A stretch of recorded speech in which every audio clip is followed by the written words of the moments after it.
जय शिवराय मित्रांनो, स्वागत आहे आपल्या प्रितेश रॉक कोल्हापूर या युट्यूब चॅनेलवर. आपण भूतांची सिरीज बनवतोय आणि त्या सिरीजचा हा आपला पहिला एपिसोड आहे. आजच्या एपिसोड मध्ये आपला विषय असणार आहे चिटकिनी बद्दल.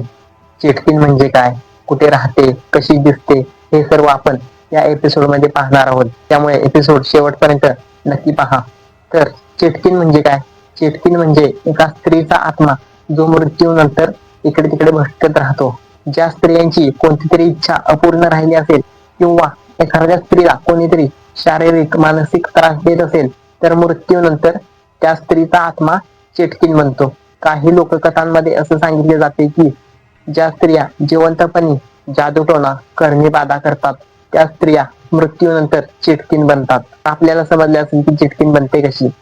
आता आपण पाहूयात की चिटकीन दिसते कशी. तर चिटकिनीचे वेगवेगळ्या कथांमध्ये वेगवेगळे रूप सांगितली जातात, पण प्रामुख्याने चिटकीन ही पांढऱ्या साडीमध्ये किंवा फिकट पांढऱ्या साडीमध्ये दिसते. तिचे पाय उलट्या दिशेने असतात आणि तिची नखे खूप लांब असतात. तिचे केस पूर्ण तोंडावरून विस्कटलेले असतात आणि तिचे डोळे तर एकदम लाल असतात. तिचा चेहरा खूप विचित्र आणि भयानक दिसतो.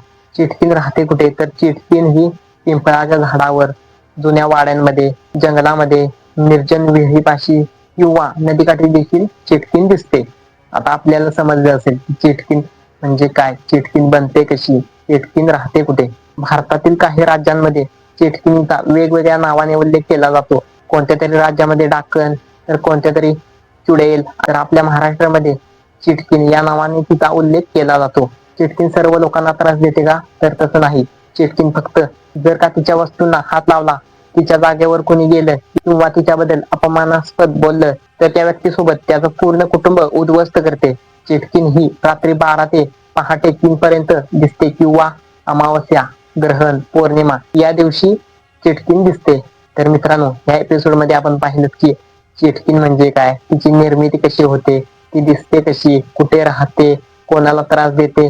आपण पुढच्या एपिसोड मध्ये पाहणार आहोत की वेताळ म्हणजे काय, कसा बनतो, कोणाला दिसतो, वेताळ म्हणजे खरंच भूत असतं का, की आणखीन काही, हे सर्व आपण येणाऱ्या एपिसोड मध्ये पाहणार आहोत.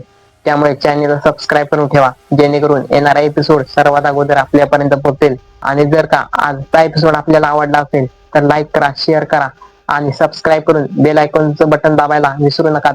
जय शिवराय.